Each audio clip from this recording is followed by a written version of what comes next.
মানুষ চলজ্জান্ত মানুষ পিটাইয়া মানুষকে দিনে দুপুরে মেরে ফেলতেছে। আফসোসের ব্যাপার। আইয়ামে জাহিলিয়াত নিকৃষ্ট কাফের বেঈমান যখন ছিল, জাহিলি সমাজ ছিল, তখনও আমরা কোনোদিন কোনো কিতাবে জাহিলি যুগের এমন কোনো ঘটনা শুনি নাই যে দিনের আলোতে পাথর মাইরা এইভাবে একজন মানুষকে দিনে দুপুরে এইভাবে মেরে ফেলে। এত বড় নিকৃষ্ট জানোয়ার পৃথিবীর ইতিহাসে আর কখনো হয় নাই। এত বড় জানোয়ার, এত বড় কুত্তা পৃথিবীতে আর কোনোদিন জন্ম নেয়। মানবতা কোথায় নেমে গেছে? হায় রে দল, হায় রে ক্ষমতা, হায় টাকা, হায় চাঁদা। টাকা এত দরকার হয়ে গেল।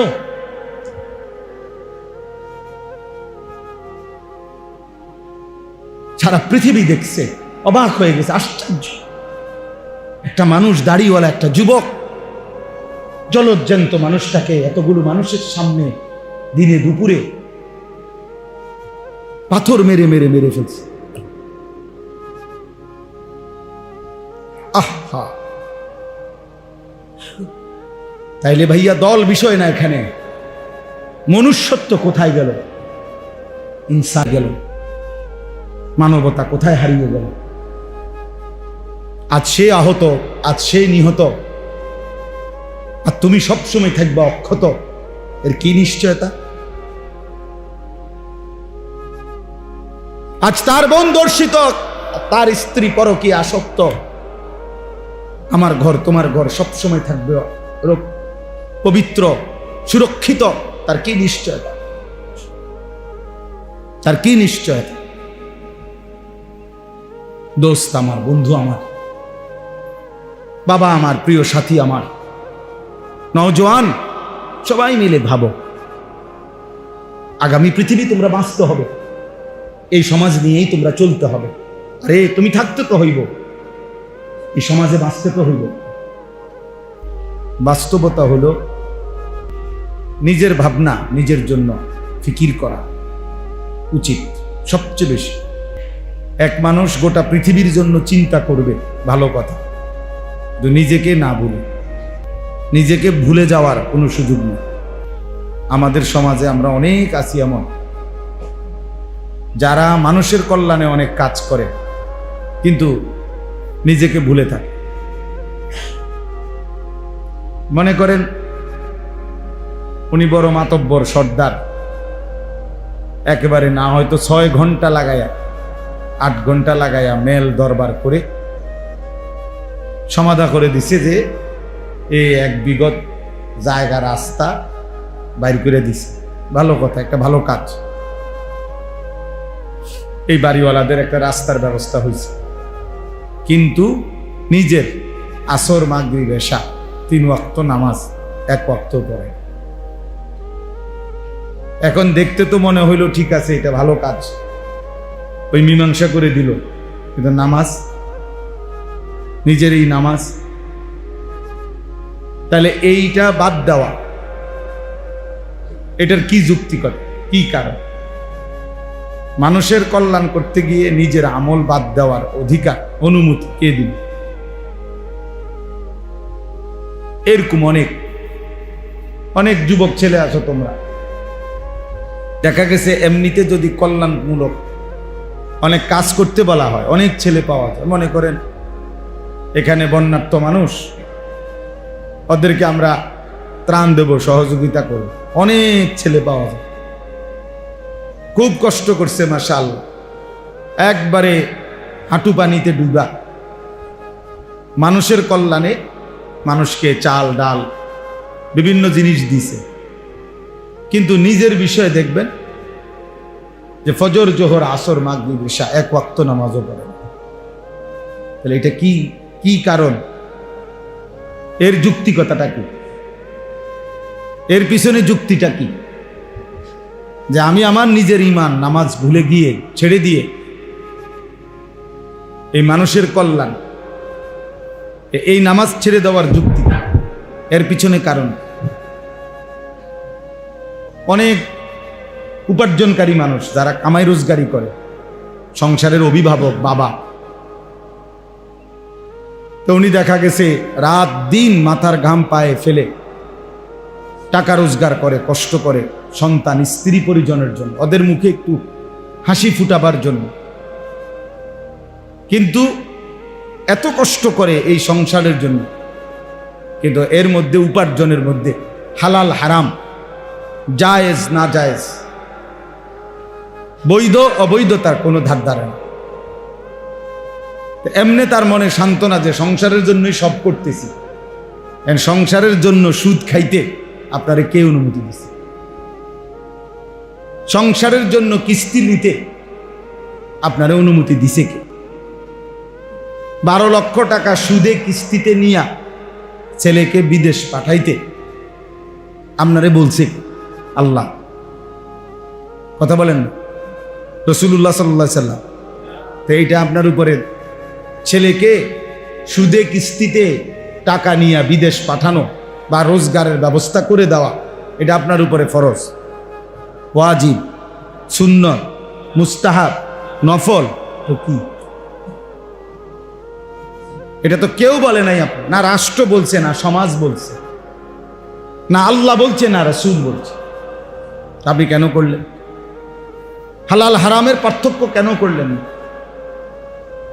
সত্যিকার অর্থে বললে যদিও মনে কষ্ট যাবে, কিন্তু বাস্তবতা হলো এই হারাম নিয়ে যেই মা বাপ, যেই বাবা, যেই অভিভাবক সন্তানের উপার্জনের ব্যবস্থা করে, এ মূলত সন্তানের প্রতি মায়া না, এ নিজে হচ্ছে দুনিয়া লুবি, এ নিজে সম্পদ লুবি।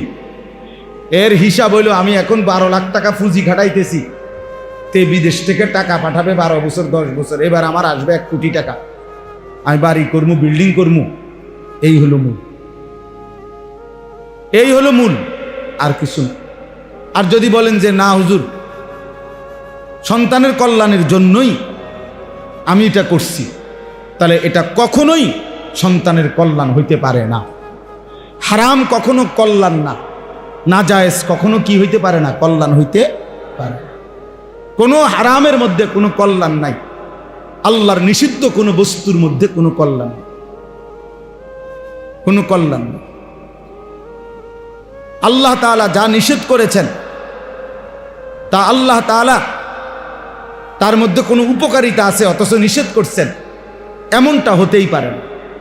ইন্নাল্লাহা লা ইয়াযলিমু মিসকালা যাররা, কোরআনুল কারীমের মধ্যে আছে। আল্লাহ তাআলা নিজে বলছেন যে নিশ্চয়ই আল্লাহ এক বিন্দু, এক জাররা জুলুম করেন না। তাহলে আল্লাহ তাআলা জুলুম করতে পারে না, আল্লাহ তাআলা জুলুম করেন। এই জন্য দোস্ত, মূল বিষয় হলো, আমি প্রথমেই কথাটা বলতে চাচ্ছিলাম যে আমরা প্রত্যেকে এই ইসলাহি মজলিস, এই ছোট মাহফিল, যে বড় মাহফিল, প্যান্ডেলে মাহফিল, সিজনের মাহফিল যেটা হয়, এটার একটা উদ্দেশ্য থাকে এক ধরনের, আর এই ছোট মাহফিলের একটা ভিন্ন উদ্দেশ্য আছে আমাদের। এই জন্য আমরা এই পুরা বৃষ্টির মধ্যেও প্রতিদিন মাহফিলে যাই। এই জন্য যাই যে কয়জন শ্রোতা এটা বড় বিষয় না, 10 জনের কাছেই বলি আর 1 জনের কাছেই বলি, এই ব্যক্তিগত নিজের সংশোধন, ইসলাহে নফস, আত্মসংশোধন, নিজের সংশোধন, এটা আমরা জরুরি মনে করি।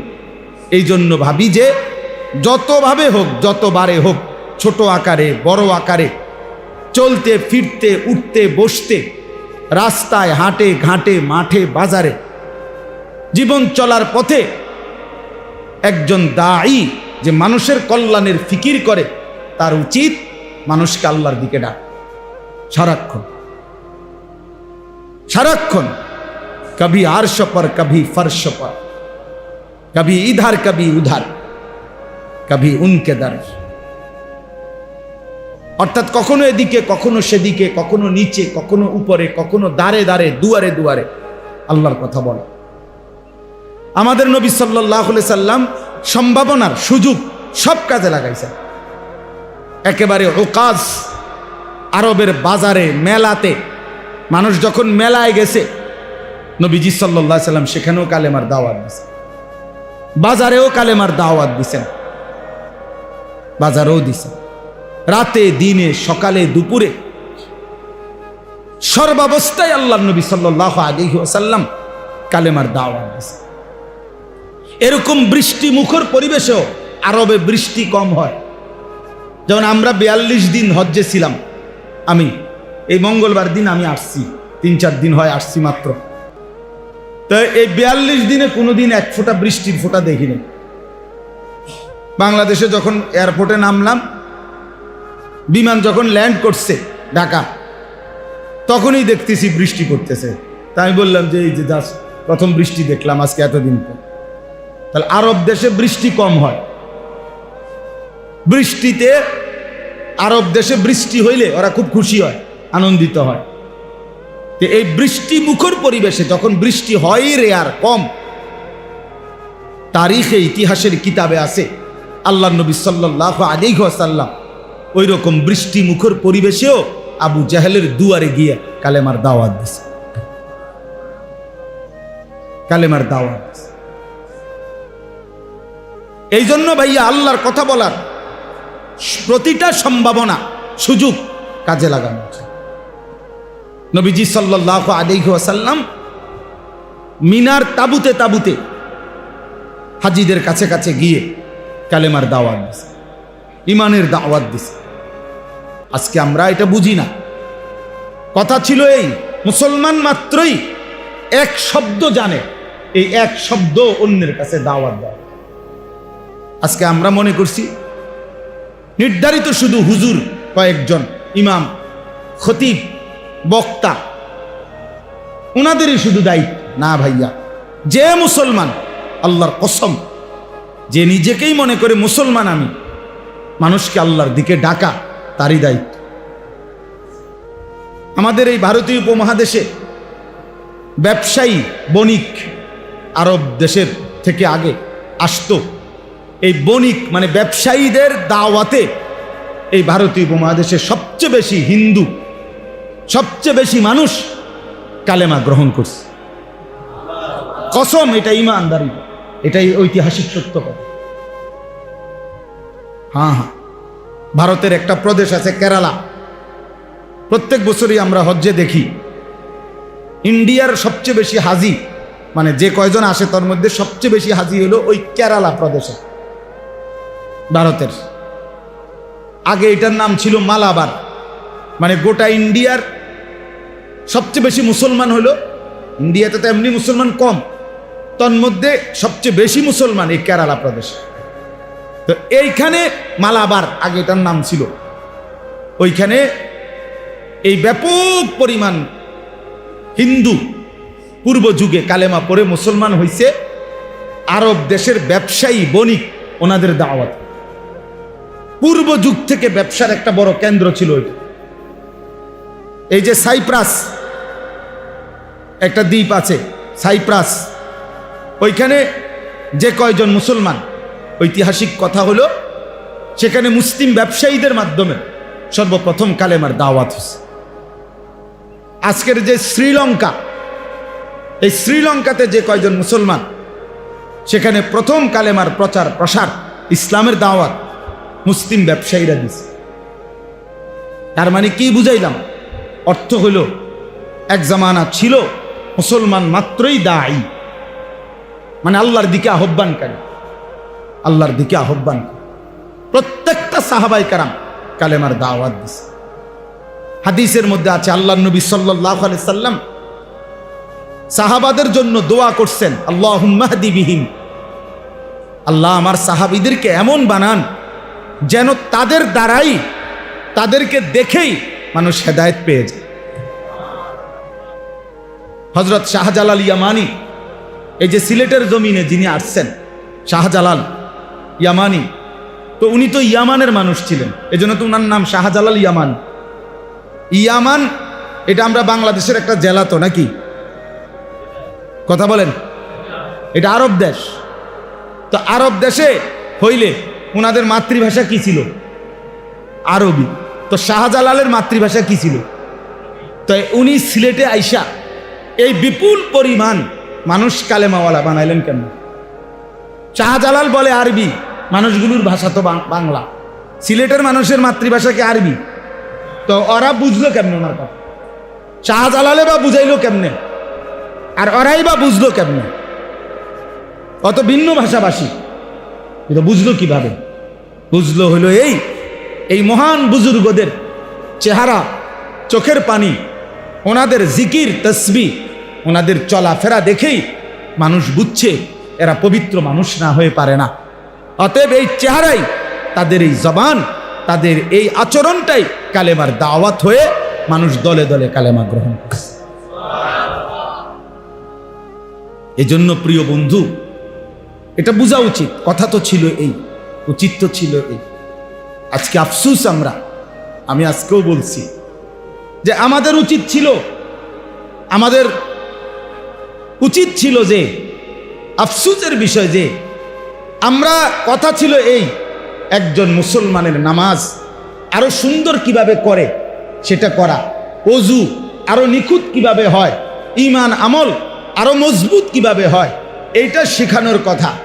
কিন্তু আজকে আফসুস হইল যে আমার আজকে 23 বছরের মতো প্রায় আমি এই কম বেশি আল্লাহর দয়ায় যেটুকু ওয়াজের এই জমিন, আল্লাহর কথা বলার সুযোগ আল্লাহ দান করছেন, তো এটা প্রায় 23 বছর আমার নিজের। এই 23 বছরের জীবনটায় আমার অভিজ্ঞতা হলো জীবনটা শেষ হয়ে গেল শুধু এই ওয়াজ করতে জায়গায় জায়গায় গিয়ে, যে হুজুর নামাজেই পড়ে না, তো এই নামাজ যেন পড়ে এইটার ওয়াজ করে। তাইলে যেখানে কথা ছিল যে নামাজ কেমনে আরো সুন্দর হবে, রুকু কেমনে আরো সুন্দর হবে, নামাজ কেমনে আরো জান্নাতমুখী হবে, এটা বলানোর কথা ছিল। কিন্তু আজ উম্মতকে এখনো মুসলমানকে বুঝাইতে হচ্ছে রাত দিন যে ভাইয়া নামাজ পড়ো, নামাজ পড়ো, নামাজ পড়ো। এর চাইতে বড় আফসোস আর কি হইতে পারে? আজকে দোকানদারকে বলা হচ্ছে দোকান খোলো, দোকান খোলো, দোকান খোলো। চাকরিজীবীকে বলতে হচ্ছে অফিস করো, অফিস করো, অফিস করো। মুসলমানকে বলতে হচ্ছে রাত দিন যে নামাজ পড়ো, নামাজ পড়ো। এর চাইতে বড় আফসোস। তাহলে বাকিটা সুন্দর করবে কখন? বাকিটা ঠিক করবে কখন? মুসলমানকে বলতে হচ্ছে রাত দিন হালাল খাও, হালাল খাও, তো এখনো সে হালাল উপার্জন করবে এটাতেই রাজি না, তো হালাল শিখাবে কখন? তারা বলেন, শিখাবে কখন? নবী সাল্লাল্লাহু আলাইহি ওয়াসাল্লাম বলছে ঈমানের ৭৭টা শাখা। আল ঈমানু বিদউন ওয়া সাবউনা শু'বা, ৭০-এর চাইতে বেশি শাখা ঈমানের। তো এর মধ্যে একটা শাখা হলো লা ইলাহা ইল্লাল্লাহ মুহাম্মাদুর রাসূলুল্লাহ। এই কালেমার সাক্ষ্য দেওয়া, কালেমা পড়া, কালেমাটা বলা, এটা হলো একটা শাখা, একটা ডাল। তাহলে আরো ৭৬টা শাখা। তা আজকে উম্মতকে কালেমাটা কি, লা ইলাহা ইল্লাল্লাহর অর্থ কি, মর্ম কি, এটাই বুঝাইয়া পারলাম না, তো বাকি ৭৬টা বাকি কখন বলবো? বলেন, কখন বলবো? আমি অনেক সময় আফসোস করে বলি, বুঝার জন্য শুধু বলতেছি। কারো কারো জীবনের 200 বছর চলে গেছে, হায়াতের লম্বা সময়, এখনো উম্মতের বহু মানুষের সিদ্ধান্ত এখনো বুঝা কুলাইতে পারছে না যে নবীজি কিসের তৈরি, নবী নূরের তৈরি না মাটির তৈরি, এটাই শেষ করতে পারছে না। তা নবীর গবেষণা করবে কখন? নবীজির জীবনের উপরে আমল করবে কখন? নবীজির অনুসরণ করবে কখন? কি দিয়া বানাইছে এটাই তো শেষ হতে। বুঝেন নাই হিসাবটা? এখন এটাই তো শেষ হয় না। আহা, রাসূলুল্লাহ সাল্লাল্লাহু আলাইহি সাল্লামের তাইলে 23 বছরের মেহনত বুঝবো কোন দিন? ওরে ভাই কি হলো, তুমি খটো খটো করো, রাখো বাবা, রাখো, এর উপর একটা দাও এইখানে। হ্যাঁ, আমরা তাহলে ইনসাফের করে ভেবে দেখেন, ইনসাফ করে ভেবে দেখেন। এই জন্য ভাইয়া অনেক গরম, আমি সবার কাছে অনুরোধ করতেছি, নওজোয়ান ছেলে তোমাদেরকেও বলা উচিত ভাইয়া, দিবানিশি আমরা বলতেছি, চেষ্টা করতেছি, আমরা ভাবাইতে চাচ্ছি তোমাদের কাছে অনুরোধ, প্রিয় ভাই, স্বার্থপর এই দুনিয়া কাউরে মনে রাখে না। স্বার্থপর এই দুনিয়া কারো জন্যই থেমে থাকে। সত্যি কথা, কসম আল্লাহ, তোমার ভালো যদি তুমি না বুঝো, কেউ তোমার মনে রাখবে না। তোমার জন্য ভাববার কারো সময় নেই, সবাই ব্যস্ত, সবার কাজের অভাব নাই কারো। ভালো হোক মন্দ হোক, যৌক্তিক হোক অযৌক্তিক হোক, প্রয়োজনীয় হোক অপ্রয়োজনীয় হোক, বর্তমানে এমন একটা সময় যে সবাই ব্যস্ত, সবাই ব্যস্ত। আজকে সকালবেলা আমি ফজরের নামাজের একটু পরে আমার মেয়ের মাদ্রাসায় গেছি। তো আসার সময় দেখছি যে একটা হাইয়েস আর ট্রাক মুখোমুখি অ্যাক্সিডেন্ট করছে, গাড়ি আটকায় গেছে। তো হাইয়েস গাড়িটার এই মাইক্রোটার ড্রাইভার একদম ভিতরে ঢুকে গেছে। অনেক কষ্টে ভাইয়া ভুইয়া যখন তারে বের করছে, কিছুক্ষণ পরে বেচারা মারা গেছে। জীবন্ত মানুষ, জলজ্জান্ত মানুষ গাড়িটা চালাচ্ছিল, এমন মানুষটা মরে গেছে। আমার বলার বিষয় হলো, আমি তাকায়া দেখলাম জ্যামের কারণে গাড়ি আটকায় আছে। প্রতিটা গাড়ি সর্বোচ্চ ফোর্সে শুধুই হর্ন দিতেছে, ডাইনে বামে বাঁকা সাকা কইরা কোনো না কোনো ভাবে পাশ কাইটা চলে যাইতেছে। কেউ থামলো না, কেউ থামলো, কোনো ড্রাইভারও আর থামে না, প্যাসেঞ্জারও থামে। কারো হাতে সময় নাই, কারো হাতে সময়। তো এটাই বুঝাইলাম আর কি, স্বার্থপর এই দুনিয়া কারো জন্য থামে না, কারো হাতে সময় নাই। একদিন এটাই মনে পড়বে, হয় দুনিয়াতে নয়তো আখিরাতে, হয় অসুস্থ হয়ে গেলে নয় পঙ্গু হয়ে গেলে। একদিন সত্যি সত্যি কসম আল্লাহর মনে পড়বে, সুখের এই বন্ধুরা কেউ নাই। মোবাইলের ওই নর্তকী ধোঁকা ছিল, অশ্লীল ছবি ধোঁকা ছিল। বন্ধু নামের এই দুষ্টরা যারা তোমার সঙ্গ দিয়ে হাসি ঠাট্টা মজাক আড্ডায় সময় শেষ করে দিছিল, তারা আর কেউ নাই, আসলেই কেউ নাই। এই বাবাদেরকেও বলি, আপনারাও কবরে দেখবেন আপনাদের সন্তান নাই। যে সন্তানের জন্য হারাম খাইছেন, হারাম রোজগার করছেন, যেই বিবি বাচ্চার জন্য, সেই বিবি বাচ্চা আর কেউ মনে রাখে না, কেউ মনে রাখে না। আপনারা শুধু কাউরে একক লজ্জা দেওয়ার জন্য বলতেছি না, একক শরম দেওয়ার জন্য বলতেছি না, শুধু বুঝাইতে চাচ্ছি, শুধু এই কয়দিনের, এই গত 2-3 মাসের মধ্যে প্রতিদিন আমার মনে হইতেছে আমার দেশের মানুষ খুব বেশি অসহিষ্ণু, খুব বেশি অস্থির। কেউ যেন কারো নিয়ন্ত্রণে নাই, প্রত্যেকেই হত্যা, খুন, ধর্ষণ, পরকীয়া মনে হয় যেন একেবারে খোলামেলা প্রকাশ্যে শুরু হয়েছে। পরকীয়া এই শব্দটা, অবৈধ সম্পর্ক, স্বামী থাকার পরেও মহিলার অবৈধ সম্পর্ক, স্ত্রী থাকার পরেও পুরুষের অবৈধ সম্পর্ক, আমার মনে হয় গত 10 বছরও এত বেশি আমি শুনি নাই, এ কয়দিনে যা শুনতেছি। ঘটনাটা কি? অসভ্যতা এভাবে বেড়ে গেল কেন দোস্ত? নোংরামি এভাবে বেড়ে গেল কেন? প্রিয় ভাইয়া, এই কঠিন বাস্তবতা, এই নিদারুণ বাস্তবতার মুখোমুখি তোমরাও হইবা। কোন সমাজে যদি জেনা ব্যভিচার হয়, বেড়ে যায়, খোদার কসম, তো ওই সমাজের সকল পরিবারই অরক্ষিত হয়ে যায়। কারোই তখন ইজ্জতের নিরাপত্তা থাকে না, কারোই থাকে না, কারোই থাকে না। এই জন্য আমরা ভাবা উচিত, মানুষ চলজ্জান্ত মানুষ পিটাইয়া মানুষকে দিনে দুপুরে মেরে ফেলতেছে, আফসোসের ব্যাপার। আইয়ামে জাহিলিয়াত নিকৃষ্ট কাফের বেঈমান যখন ছিল, জাহিলি সমাজ ছিল, তখনও আমরা কোনোদিন কোনো কিতাবে জাহিলি যুগের এমন কোনো ঘটনা শুনি নাই যে দিনের আলোতে পাথর মাইরা এইভাবে একজন মানুষকে দিনে দুপুরে এইভাবে মেরে ফেলে এত বড় নিকৃষ্ট জানোয়ার পৃথিবীর ইতিহাসে আর কখনো হয় নাই।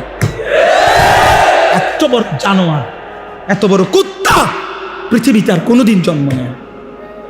মানবতা কোথায় নেমে গেছে? হায় রে দল, হায় রে ক্ষমতা, হায় টাকা, হায় চাঁদা। টাকা এত দরকার হয়ে গেল।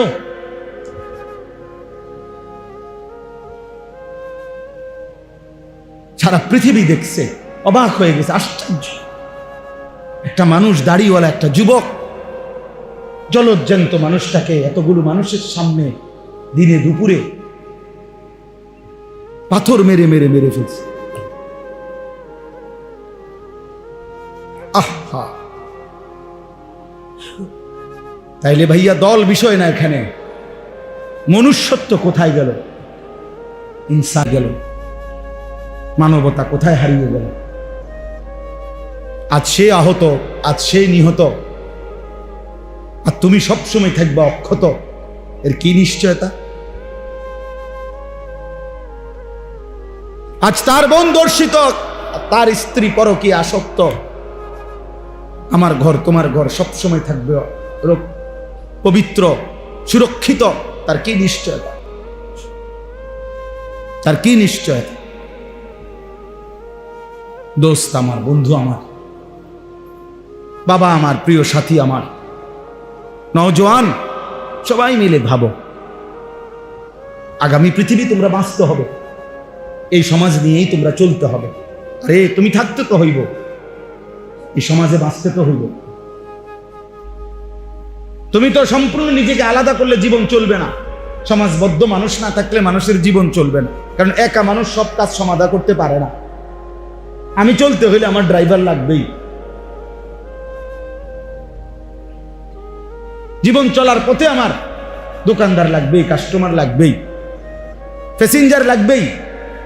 সমাজের মানুষ যদি কেউ উপার্জন না করে, কেউ কৃষি না করে, বিভিন্ন রকমের কাজে যদি বিভিন্ন জন জুড়ে না থাকে, একটা সমাজ অচল হয়ে যাবে। তাইলে এই সমাজ আমরা বাঁচতে হবে, এখানে আমরা বড় হইতে হবে, এখানে আমাদের সন্তানরা বড় হবে, এখানে তোমরাও আগামী দিনে যে কয়জন ছেলে বসছো, বাবা তোমাদের কাছে অনুরোধ করি, প্রিয় ভাই, তুমি একা হইলেও ভাইব্য আমার এই কথাটা, তুমি তো এই সমাজ থেকে আলাদা না।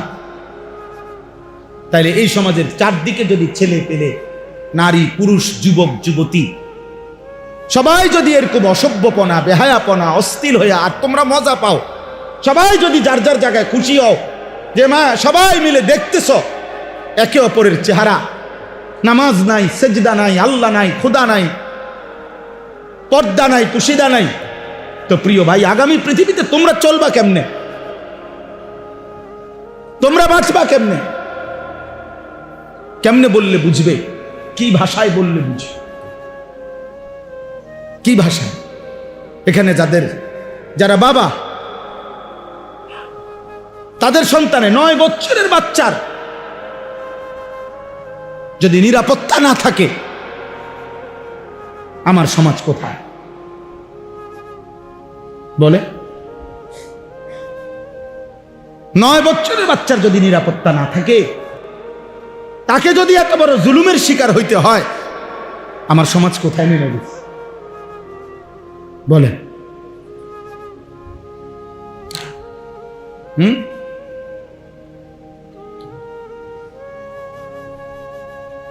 কথা নাই, বার্তা নাই।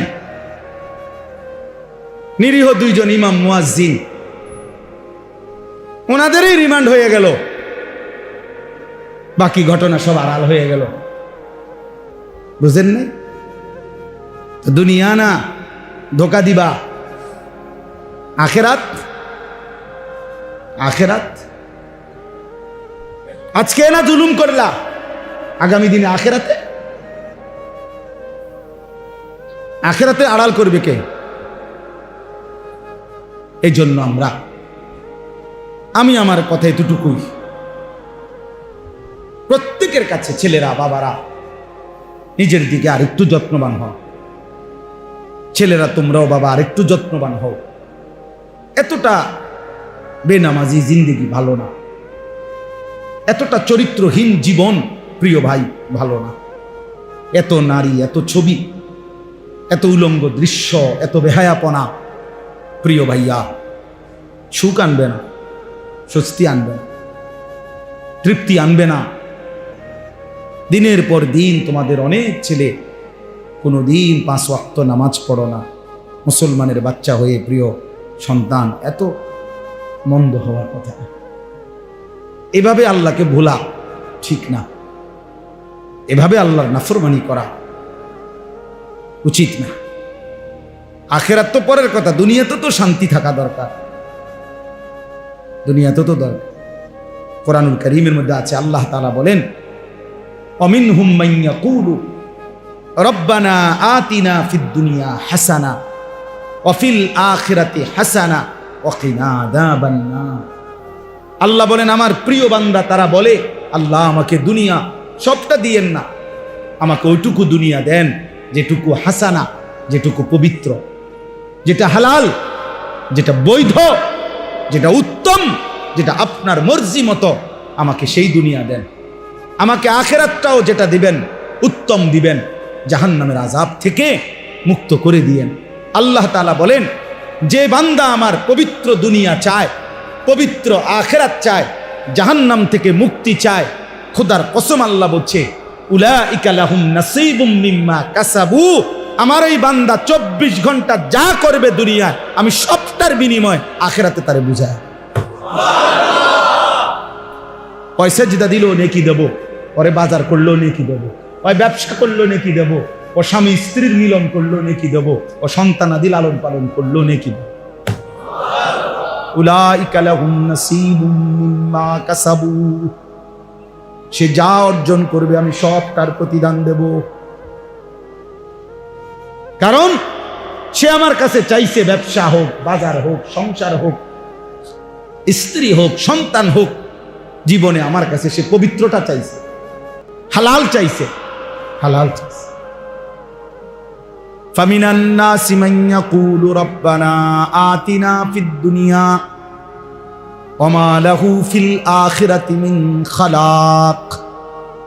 রব্বুল আলামিন বলেন, আর যেই মানুষটা বলে যে আল্লাহ আমারে যা দিবেন শুধু দুনিয়ায় দেন। অনেক মানুষ যে শুধু দুনিয়াই চায়, হালাল হারামের দরকার নাই। হুজুর 100 টাকা দিছি, দোয়া করে দেন আমার ব্যবসাটার মধ্যে আল্লাহ যেন বরকত দেয়। এখন ব্যবসার পদ্ধতি কি হালাল না হারাম? পণ্যটা কি হালাল না হারাম? বেচা কিনার সিস্টেমটা কি হালাল না হারাম?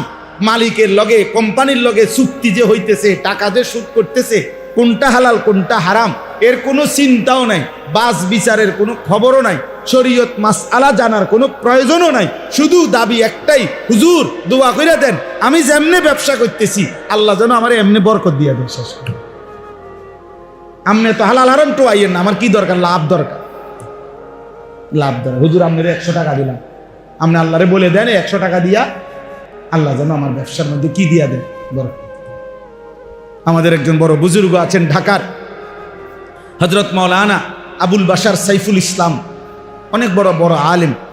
হুজুর একদিন বলছিলেন যে শোনেন, যে পরিমাণ ব্যবসায়ী হুজুরদের কাছে তাবিজের জন্য যায়, ব্যবসায়ীরা, হুজুর এমন কোনো কাগজ, এমন কিছু লেখা টাকা লেখা দেন লাল কালি দিয়া, যেটা দোকানের মধ্যে ঝুলাইয়া রাখবো যাতে করে কাস্টমার আইয়ে বরকত হয় ব্যবসায়।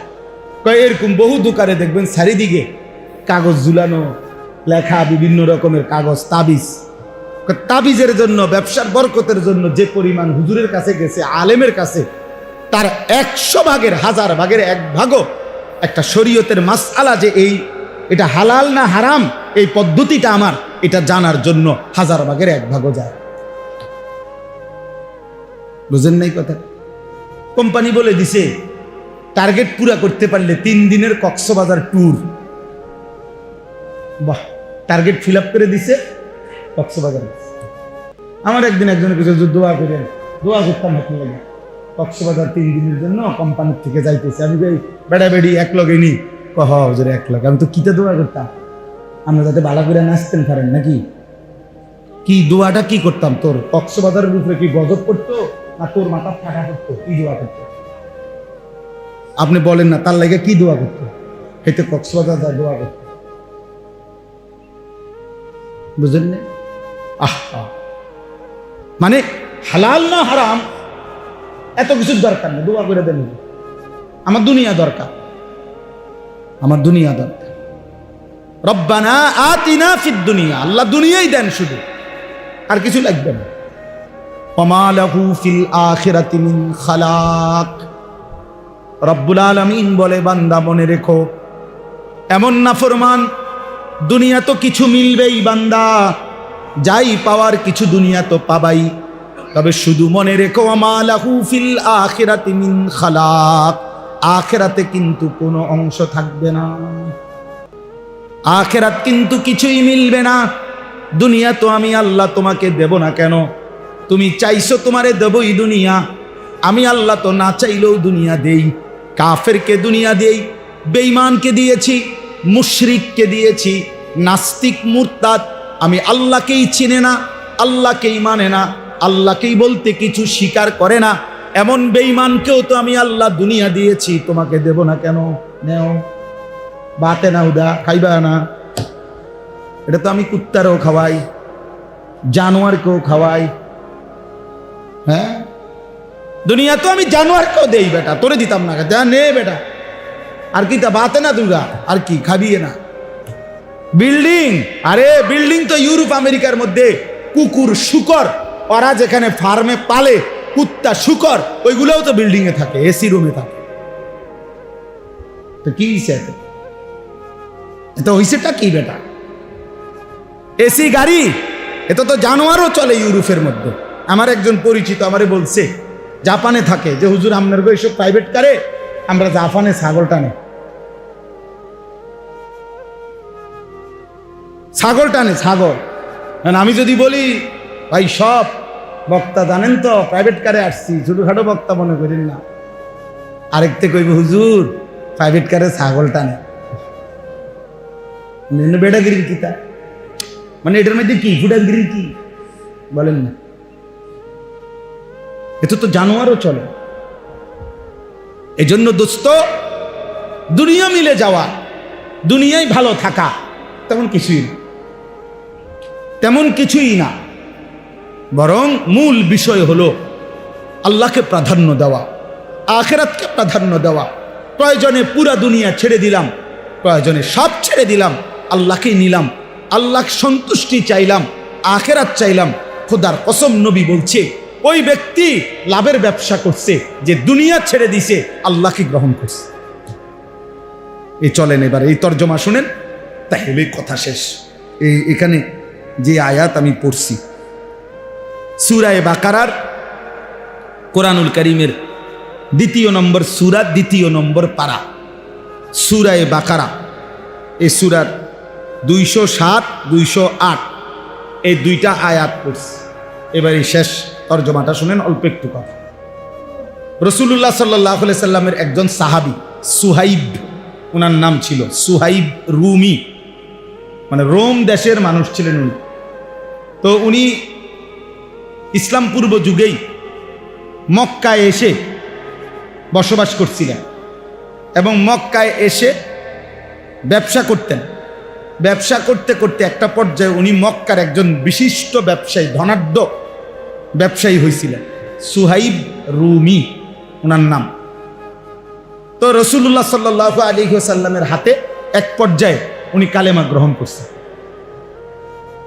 নবীজি সাল্লাল্লাহু আলাইহি সাল্লাম যখন মক্কা থেকে হিজরত করে মদিনায় গেছেন, তো আরো অন্যান্য সাহাবীরাও ধীরে ধীরে আগে পিছে, কেউ আগে কেউ পরে, ওনারাও ধীরে ধীরে মদিনায় হিজরত করে করে রাসূলুল্লাহ সাল্লাল্লাহু আলাইহি সাল্লামের কাছে চলে গেছেন।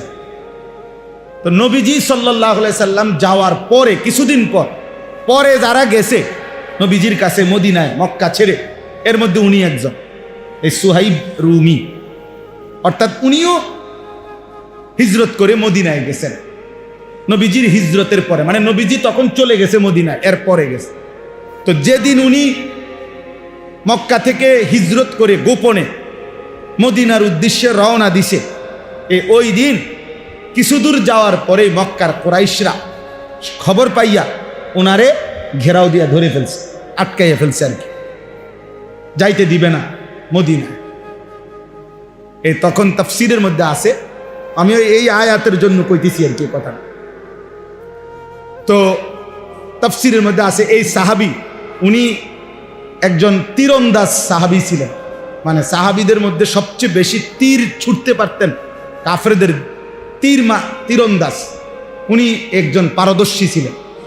তো ওনার কাঁধের মধ্যে যেই ধনুক তীর ছিল, উনি কাফের কুরাইশদেরকে দেখাইয়া বলছে, দেখো তোমরা সবাই জানো আমি মক্কার সেরা তীরন্দাজদের একজন, কাজেই ইচ্ছা করলেই তোমরা আমার কাছে এখন আসতে পারবা না।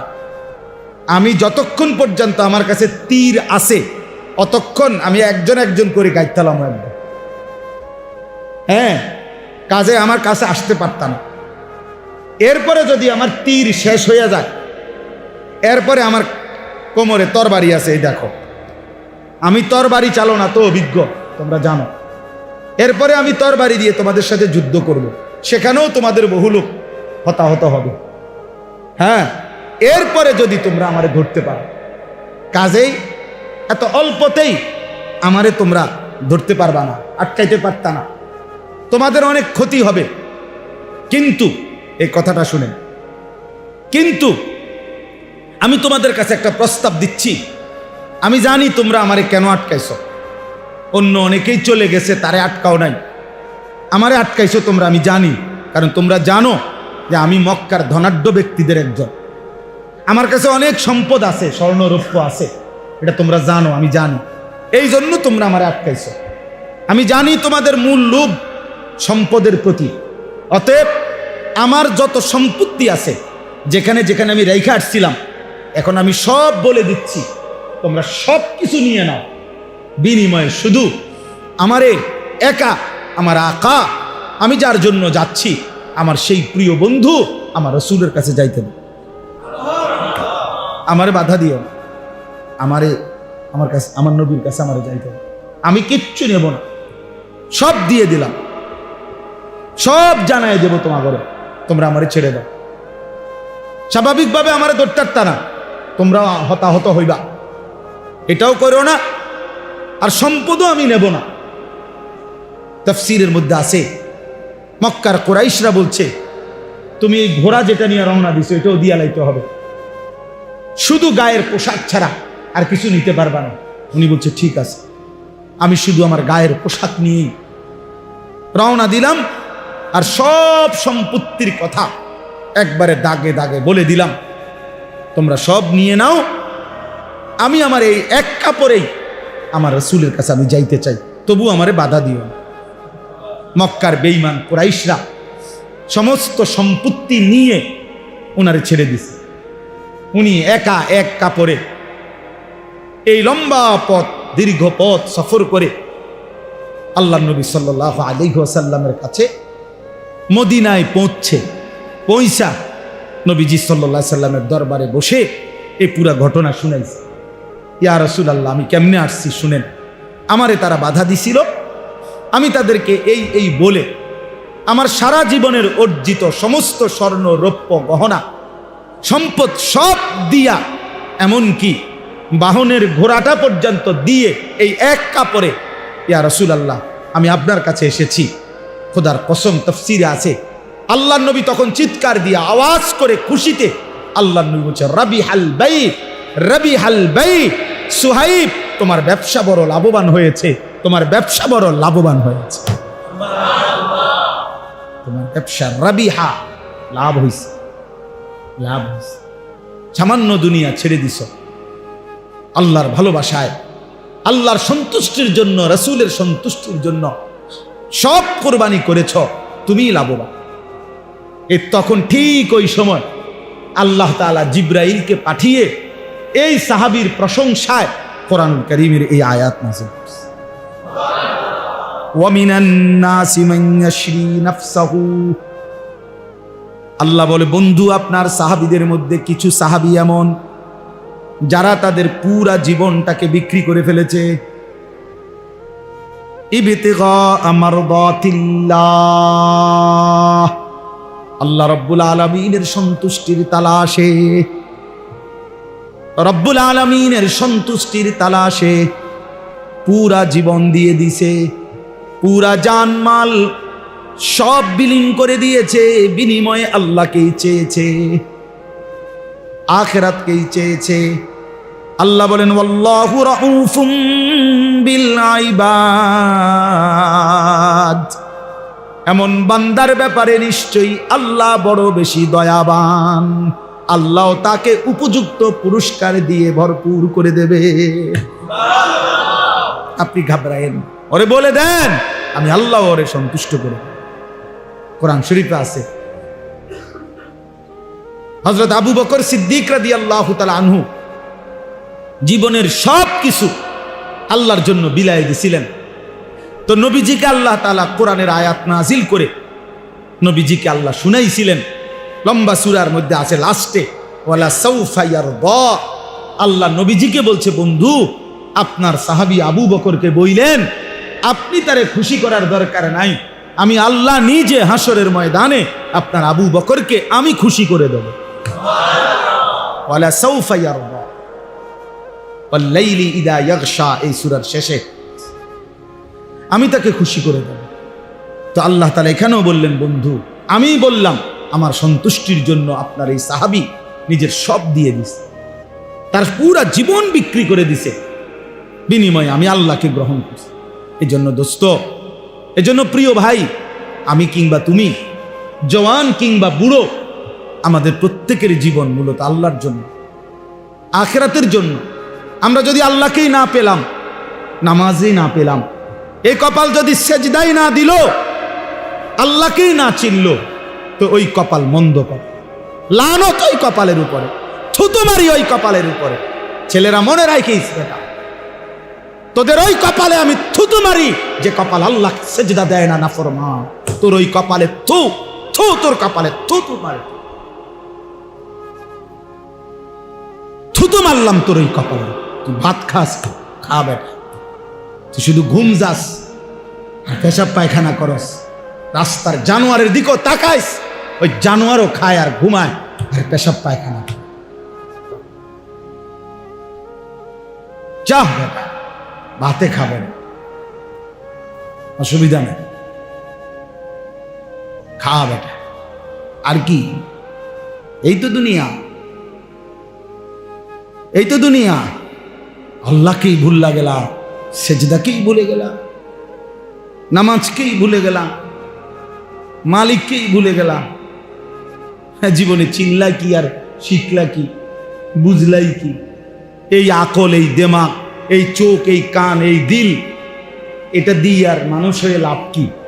যে দিল আল্লাহ চেনে না, যে কান আল্লাহর কথা শুনে না, যে কপাল আল্লাহকে সেজদা দেয় না, যে চোখ আল্লাহর কুদরত দেখে না, খোদার কসম এই কোরআন আল্লাহ তাকে বলছে উলাইকা কাল আনআম, ওইটা জানোয়ার, জানোয়ার, জানোয়ার, জানোয়ার, জানোয়ার। আল্লাহ বলে যদি কোনো কথা কয় তো তারে কবি বালহুম আদাল, না না তুই জানোয়ারের চাইতে নিকৃষ্ট। যদি গাঁড় ফাঁক দেয় তো কবি হ তুই জানোয়ার, তুনো খারাপ।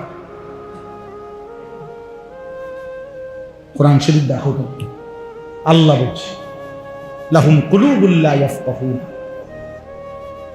দিল আছে বোঝে না, চোখ আছে দেখে না, কান আছে শোনে না, সে জানোয়ার। আল্লাহ বুঝ দান করে। একটা ছেলেই বদলায়, একজন, তাইলেও আমাদের কষ্ট সার্থক ইনশাআল্লাহ। একজনই বদলায়। বড় মজমা দিয়া করবা কি? বৃষ্টি না হইলে আরো বড় মাহফিল হইতো, আরো বড় মাহফিল হইলে আরো বেশি বুট বেচা হইতো, হ্যাঁ আরো চটপটি বালা বেচা হইতো। আরো বড় মাহফিল হইলে খেলনা, বাঁশি, প্যাঁ এগুলো আরো বেশি বেচা কেনা হইতো। এই তো মানে আরো বড় মাহফিল দিয়ে কি হবে? হ্যাঁ 50,000 লোক দিয়ে কি হবে? হেদায়েতের জন্য 50,000 কিংবা 5 জন, এটা কোনো কথা না। আসমানওয়ালা গ্রহণ করলে সামান্য বালুও দামি, আসমানওয়ালা গ্রহণ না করলে পাহাড়ও ভেঙে ভেঙে বালু হয়ে যায়। আল্লাহ আমাদেরকে বুঝ দান করে। অতএব সর্বশেষ কথা হলো, আল্লাহ বলেন, ইয়া আইয়ুহাল্লাযীনা আমানু দুখুলু ফিস-সিলমি কাফা। হে মুমিন, হে ঈমানদার, আমি আল্লাহ তোমাকে বলছি, আমার ঈমানদার বান্দা, পুরি ইসলামের মধ্যেই ঢোকো। শান্তি, কামিয়াবি, ইজ্জত, মর্যাদা, সম্মান ইসলামের মধ্যে, আল্লাহকে মানার মধ্যে। আমরা কিতাবে পড়ছি হযরত ওমর রাদিয়াল্লাহু তাআলা আনহু এরকম মসজিদের মিম্বরে বসে, ওমর যখন অর্ধ পৃথিবীর বাদশাহ খলিফা, তখন তিনি বলতেন সাহাবীদেরকে, যে সাহাবারাদেরকে, ভাইয়ারা, যে বন্ধুরা শোনো, আমি সেই ওমর, ইসলাম পূর্ব যুগে যে একজন মহিলার বকরি চড়াইতাম ভাড়ায়, পারিশ্রমিকে একটা মহিলার ছাগল বকরি চড়াইতাম। আমি এত বোকা ছিলাম যে কোনোদিন ওই মহিলার বকরিগুলা সন্ধ্যাবেলায় গুইন্না, যতটা সকালে নিছিলাম অতটা বিকালে আইসা গুইন্না বুঝাইয়া দিতে পারতাম না। আমি 4-5টা বকরি ডেলি হারাই লেতাম। কয়টা ছাগল গুইন্না ঠিক করে কয়টা নিছিলাম, কয়টা ফিরে এলে, এটা আমি পারতাম না। আমি এত বোকা ছিলাম, ছাগলটা গুইন্না রাখতে পারতাম না। আমি সেই ওমর, ইসলাম আমাকে এতটা ইজ্জত দিছে, আজ আমি আধা জাহানের বাদশাহী করি। যে কয়টা ছাগল ঠিক রাখতে পারতাম না, সে আজকে অর্ধ পৃথিবী বাদশাহী। তিনি বলছেন, ইসলাম আমাকে দামি বানাইছে, রাসূলের অনুসরণ আমাকে দামি বানাইছে, নয়তো আমি সেই মক্কার মহিলার বকরি চড়ানো রাখালি থাকতাম, অখ্যাতই থাকতাম। আজ ইসলাম আমাকে দামি বানাইছে, আল্লাহর দ্বীন আমাকে দামি বানাইছে। এজন্য আল্লাহ বলছে, পুরা ইসলামে ঢোকো, আল্লাহকে মানো, দ্বীন মানো। এজন্য ছেলেরা নামাজ পড়ো, ছেলেরা আখলাক সুন্দর করো, বাবারা হালাল উপার্জন করেন, হারাম রোজগার করেন। বুড়া মিয়ারা শেষ বয়সটা বিড়ি, সিগারেট, সাদওয়ানের গপ আর বন্স বিড়িতে শেষ করেন না, আল্লাহর জিকিরে শেষ করেন, আল্লাহকে ডেকে শেষ করেন হায়াত। ওয়ালা তাত্তাবিউ খুতুওয়াতিশ শাইতান। আল্লাহ তাআলা বলেন, কোনোভাবেই শয়তানের পথ, শয়তানের কদম অনুসরণ করো না। প্রতিটা গুনাই শয়তানের পথ, সেখানে যেও না। ইন্নাহু লাকুম আদুউম মুবিন। নিশ্চয়ই শয়তান তোমাদের প্রকাশ্য শত্রু। অর্থাৎ শয়তানকে যদিও দেখা যায় না, প্রত্যেকটা গুনাই শয়তান, প্রত্যেকটা নাফরমানি, প্রত্যেকটা মন্দ চিন্তা, এটাই শয়তান। কাজে এটা স্পষ্ট, শয়তান কোনটা, যেটা গুনাহ এটাই শয়তান, যেটা গুনাহ এটাই কি শয়তান। এই জন্য আল্লাহ বলছে, নিশ্চয়ই শয়তান প্রকাশ্য শত্রু। মানে যদিও শয়তান আমাদের কাছে মনে হয় সে তো দেখি না আমি, না না, প্রতিটা গুনাই এটা কি শয়তান, এটা তো প্রকাশ্যই। এই জন্য ভিন নারীর হাসি, এটা প্রকাশ্য দেখা যায়, এইটাই শয়তান। হারাম ছবি, এটাই শয়তান। তোমার অসৎ বন্ধু যে তোমার নারী ছবি, অশ্লীল দৃশ্য দেখায়, আল্লাহর কথা ভুলায় দেয়, ওইটা বন্ধু না, এটাই শয়তান, এটাই শয়তান।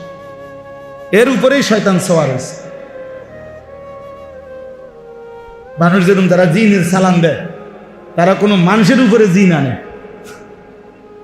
অনেক জিন সালাম দেয় না অনেকে, ও আলগা জিন আইয়ে না, জিন কোনো একটা কিসের উপরে আসে, মানুষের উপরে আসে। তাদের এরকম কোনো মানুষের উপরে তারা কি আনে, কথা বলে মনে হয় যেন হেইতে, আসলে না, জিনে কথা, জিনে কথা বলে। এই জন্য আল্লাহ তাআলা বলছে, নিশ্চয় শয়তান প্রকাশ্য শত্রু। আল্লাহ আমাদের সবাইকে শয়তানের কুমন্ত্রণা থেকে হেফাজত করবে। আমরা ইনশাআল্লাহ